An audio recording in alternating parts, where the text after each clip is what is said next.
जय श्री कृष्णा। राधे राधे। आप सभी का दिन शुभ और मंगलमय हो। आज दिनांक 31 जनवरी, दिन शनिवार और आज माघ मास का 28वां दिन है। हर बार की तरह आज भी प्रस्तुत है आपके लिए बहुत ही सुंदर कथा। ओम नमो भगवते वासुदेवाय नमः। माघ महात्म्य का 28वां अध्याय शुरू करते हैं।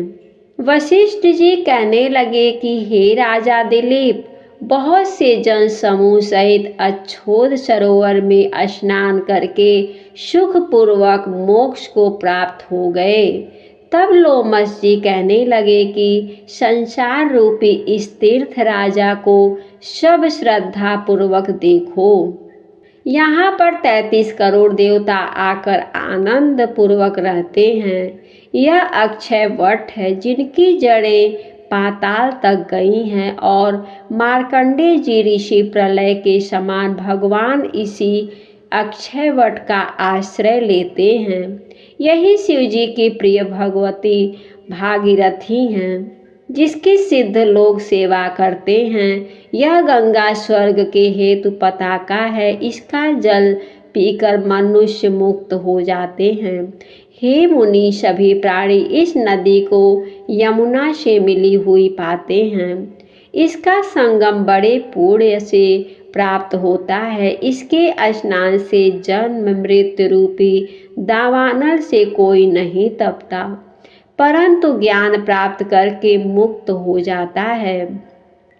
यहाँ पर स्नान करने से सभी प्राणी बिना ज्ञान के भी मुक्त हो जाते हैं। इसलिए ब्रह्मा जी ने यहाँ यज्ञ करने की इच्छा की थी। इसी संगम में भगवान विष्णु ने स्त्री प्राप्ति की इच्छा से स्नान करके लक्ष्मी जी को प्राप्त किया है। यहाँ पर त्रिशूलधारी शिव जी ने त्रिपर दैत्य को मारा था और प्राचीन काल में उर्वशी स्वर्ग की गिरी थी तथा स्वर्ग पाने की इच्छा से यहाँ पर उसके स्नान करने से नुहुस कुल के राजा ययाति ने वंशधर पुत्र प्राप्त किया। यहाँ पर इंद्र ने प्राचीन काल में धन की इच्छा से स्नान किया था और माया से कुबेर के सब धन को प्राप्त किया था। प्राचीन काल में नारायण तथा नर ने हजारों वर्ष तक प्रयाग में निराहार रहकर उत्तम धर्म किया था। यहाँ से जयगासव्य सन्यासी ने महादेव जी जैसी शक्ति वाले से विजय पाई थी तथा अणिमा आदि योग के अति दुर्लभ ऐश्वर्य प्राप्त किए थे। इसी क्षेत्र में तपस्या करके श्री भारद्वाज सप्त ऋषियों में सम्मिलित हुए। जिन्होंने भी यहाँ स्नान किया सबको स्वर्ग की प्राप्ति हुई। इसलिए हमारे विचार से तुम त्रिवेणी में स्नान करो। इस स्नान से पहले किए हुए तुम्हारे सब पाप नष्ट हो जाएंगे और संपूर्ण वैभवों को प्राप्त हो जाओगे। ऋषि के इस प्रकार के सत्य वचन सुनकर सभी त्रिवेणी में स्नान करने लग गए और उसी स्नान करने से सबकी पिशाचता नष्ट हो गई। साप से विमुक्त होकर उन्होंने अपना शरीर धारण कर लिया। वेद निधि ने अपनी संतान को देखकर प्रसन्नचित होकर लोमस जी को संतुष्ट किया और कहा कि आपके अनुग्रह से ही श्राप से विमुक्त हुए। अब आप इन बालकों के योग्य धर्म को कहिए।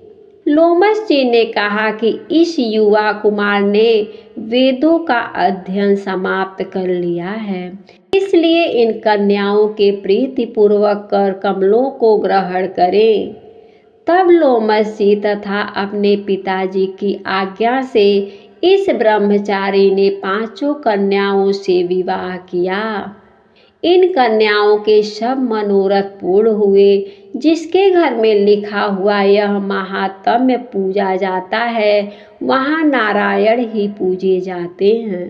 पुष्कर तीर्थ में, प्रयाग में, गंगा सागर में, देवालय में, कुरुक्षेत्र में तथा विशेष करके काशी में इसका पाठ अवश्य करना चाहिए। पुष्कर तीर्थ में ग्रहण के अवसर पर इसके पाठ का दुगना फल मिलता है और मरने पर वैष्णव पद को प्राप्त होता है। आज के अध्याय में बस इतना ही। इसके आगे की कथा आप सभी कल के अध्याय में सुनिएगा। आज का अध्याय समाप्त हुआ। उम्मीद है कि आज की कथा आप सभी को पसंद आई होगी। वीडियो अगर अच्छी लगी हो तो वीडियो को लाइक करके, अगर अभी तक हमारे चैनल को सब्सक्राइब नहीं किया है तो ज़रूर सब्सक्राइब करें। धन्यवाद हमारे वीडियो को देखने के लिए। आप सभी को बहुत बहुत धन्यवाद। जय श्री कृष्णा। राधे राधे।